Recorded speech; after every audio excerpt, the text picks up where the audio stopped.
আসসালামু আলাইকুম এভরিওয়ান। আজকে আমরা এই ম্যাথের সমাধান দেখব। আমাদের এই চ্যানেলে আপনাদের জন্য বিভিন্ন চাকরির পরীক্ষার বিভিন্ন ম্যাথের সমাধানের ভিডিও চলছে। কাইন্ডলি আমাদের চ্যানেলটিকে সাবস্ক্রাইব করে দিবেন। তো চলুন এখন আমরা আমাদের আজকের সমাধানে নেমে পড়ি। এখানে বলা আছে যে 28 সেন্টিমিটার ব্যাসার্ধ বিশিষ্ট অর্ধবৃত্তের ক্ষেত্রফল কত। তো অর্ধবৃত্তের ক্ষেত্রফল আমাদের একটি সূত্র আছে, ঠিক আছে? সেই সূত্র অনুযায়ী করলেই আমাদের সমাধান হয়ে যাবে।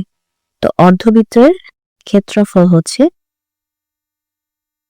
হাফ ইন্টু পাই আর স্কোয়ার, ঠিক আছে? হাফ ইন্টু পাই আর স্কোয়ার। তো হাফ থাকলো পাই আর হচ্ছে আমাদের আর এর মান কত? আর এর মান হচ্ছে আমাদের 28 সেন্টিমিটার স্কোয়ার।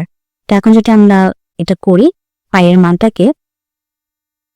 মানটাকে হাফ ইন্টু 22/7 ধরে নিব, তাহলে আমাদের জন্য করতে সুবিধা হবে।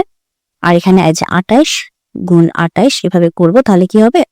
2 দিয়ে 22 কাটলে 11 হবে, 7 দিয়ে 4 7 28। তো এখন যদি আমরা 11 গুণ 4 গুণ 28 করি, তাহলে আমাদের লাস্ট যে রেজাল্ট আসে সেটা হচ্ছে 1232, ঠিক আছে? সো এটি হচ্ছে আমাদের অ্যান্সার হবে। এবং যেহেতু ক্ষেত্রফল, তো ক্ষেত্রফলের ক্ষেত্রে আমাদের যে এককটা সেটা হবে সেন্টিমিটার স্কয়ার। ওকে, সো এটি হচ্ছে আমাদের আজকের প্রশ্নের সমাধান। তো যদি ভিডিওটি ভালো লাগে অবশ্যই ভিডিওতে লাইক দিবেন, চ্যানেলটিকে সাবস্ক্রাইব করবেন। ভালো থাকবেন।